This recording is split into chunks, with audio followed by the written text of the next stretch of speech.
This morning, a new book is taking us into the game-changing history of the Village Voice. The paper, founded in 1955, features award-winning coverage of culture, politics, and street life in New York City.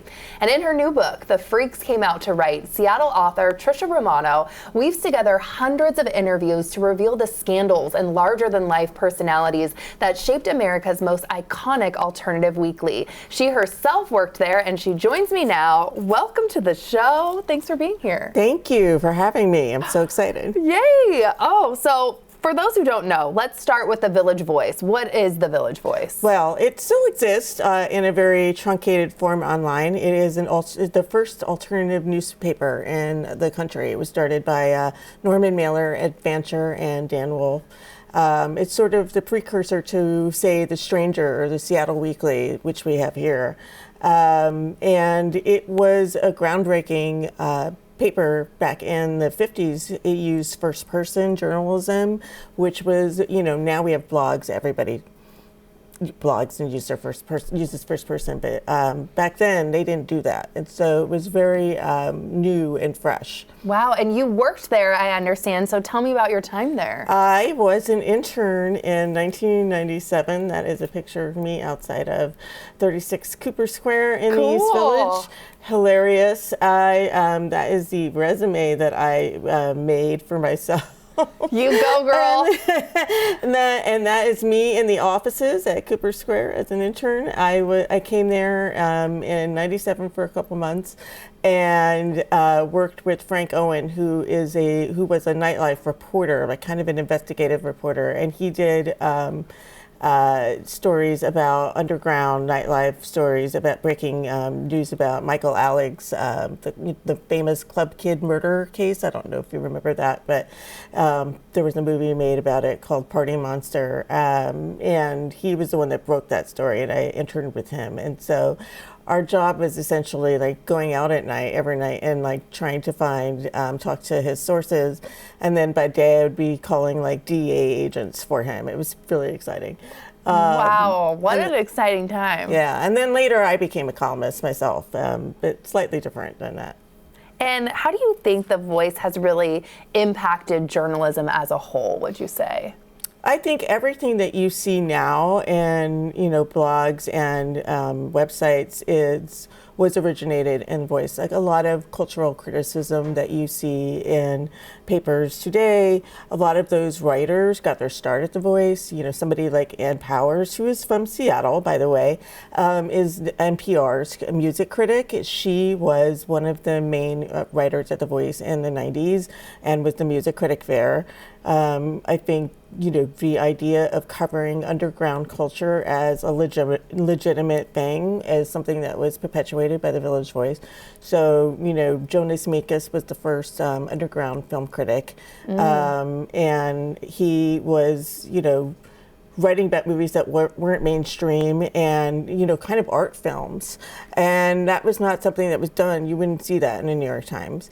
And, we were the first paper back in the late 70s to do investigative journalism on Donald Trump. Yeah, let's talk about that then too. So that was one of the focuses, was investigative journalism. Yes. I mean, very much so. We had somebody like Jack Newfield and Wayne Barrett, who was the first biographer of Trump and Rudy Giuliani. And they were writing about them in the late 70s and 80s. In the 80s, Donald Trump was kind of a tabloid figure, and he got a lot of positive press or sort of harmless press in tabloids in New York City. But Wayne Barrett didn't buy any of that, and he was digging up the dirt. Whoa, okay. And I want to talk about your book too. What is your hope that people will take away from reading your book? Well, I think it's kind of amazing to me. There are generations now, 20-year-olds and 30-year-olds, who don't even know what an alt weekly is, or that there was a newspaper that existed that had all of these things. Because I think I was really concerned that we were going to lose the legacy of all of these writers, the great feminist writers that came out of The Voice, the great cultural writers that came out of The Voice, and just the idea that there's going to be a generation that had never even heard of it was really astounding to me when it was such a huge part of New York City for decades. That was the place that you would go if you went to the city and you were like, what's going on tonight? You would open it and you'd be like, oh, CBGBs. Yeah. I mean, they broke the CBGBs, world. They were covering Patti Smith and, television and Blondie and all of that stuff way before a lot of the other mainstream papers were. And just to have that in one package was so powerful, had such a grip on culture and politics for such a long time. And I just want to make sure that those legacies are, preserved. Definitely. And what is your hope, too, for journalism in America and beyond? I mean, I really wish that we would have more of this, take no holds barred journalism. I think take no prisoners journalism, as they say. I think there's a lot of talk about objectivity in journalism, and I think that you could still be objective while having a point of view, and to back those things up with facts. And The Voice never shied away from letting you know where they stood, and went after, the bad guys and said, these are bad guys and this is why.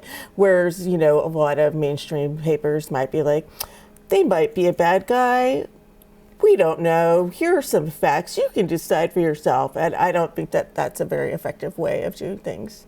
Well, I love it. Thank you so much. I could talk to you Thanks forever, for having me. But I so appreciate you being here, and people will have to get the book.